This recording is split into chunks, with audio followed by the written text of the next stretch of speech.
Kisah Ashabul Kahfi merupakan kisah para pemuda yang hidup dalam keadaan tertidur selama 309 tahun di gua.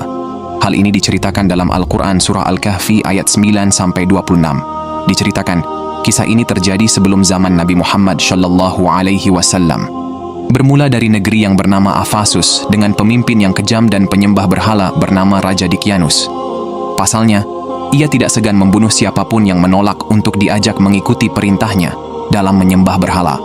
Hingga kabar bahwa ada kumpulan para pemuda yang menolak menaati perintahnya pun terdengar olehnya.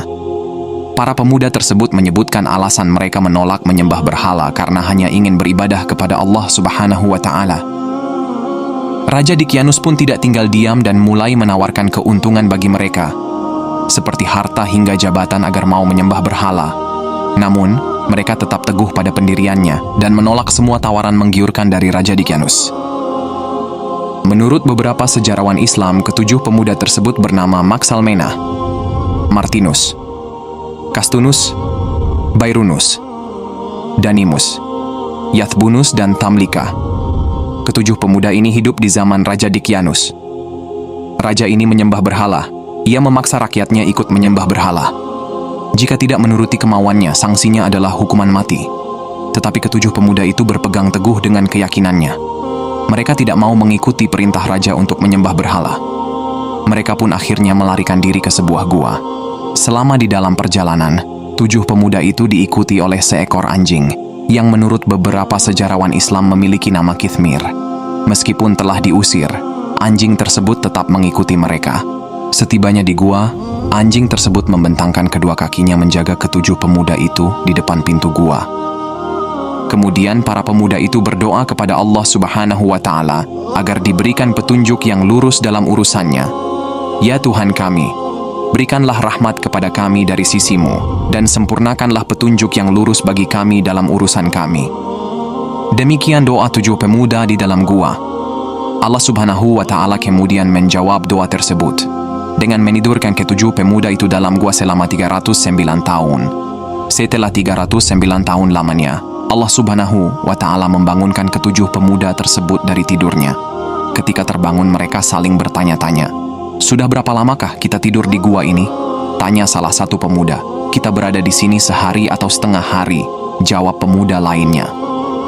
Kemudian mereka merasa lapar. Diutuslah salah satu di antara tujuh pemuda itu. Diminta untuk pergi ke kota belanja makanan. Uang yang dibawa adalah uang perak zaman Raja Dicyanus. "Belilah makanan yang enak-enak dan bawa ke sini."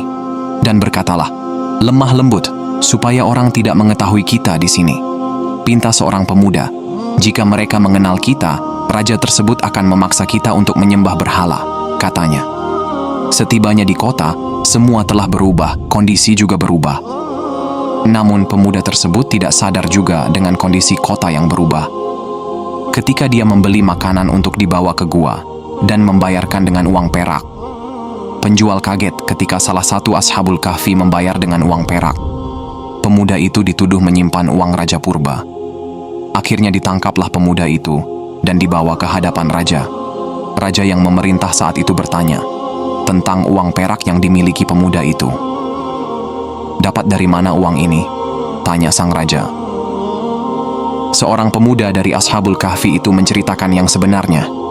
Ia memiliki uang perak ketika melarikan diri ke sebuah gua karena tidak mau menyembah berhala saat raja yang memerintahnya adalah Dicyanus. "Di manakah gua itu?" tanya sang raja lagi. Pemuda itu akhirnya menunjukkan tempatnya. Raja dan pembesar kerajaan menuju gua bersama salah satu pemuda Ashabul Kahfi. Setibanya di lokasi gua, raja kaget dan heran. Sebab Raja Dicyanus lebih dari 300 tahun meninggal dunia dan pemuda itu tertidur selama ratusan tahun. Inilah sebuah kekuasaan Allah Subhanahu wa Ta'ala. Setelah didatangi oleh raja, tujuh pemuda itu kembali tidur di gua. Kemudian Allah Subhanahu wa Ta'ala mewafatkan mereka. Lalu raja menyalati jenazah Ashabul Kahfi itu. Kemudian hari, penguasa tersebut membuat masjid dekat pintu gua untuk mengenang tujuh pemuda yang tertidur selama ratusan tahun di dalam gua. Dari kisah Ashabul Kahfi tersebut, kita dapat mengambil pelajaran bahwa dengan berpegang teguh pada iman dan takwa, maka niscaya Allah Subhanahu wa Ta'ala akan memberikan pertolongan dan perlindungan, bahkan dari ancaman hukuman kematian dari penguasa.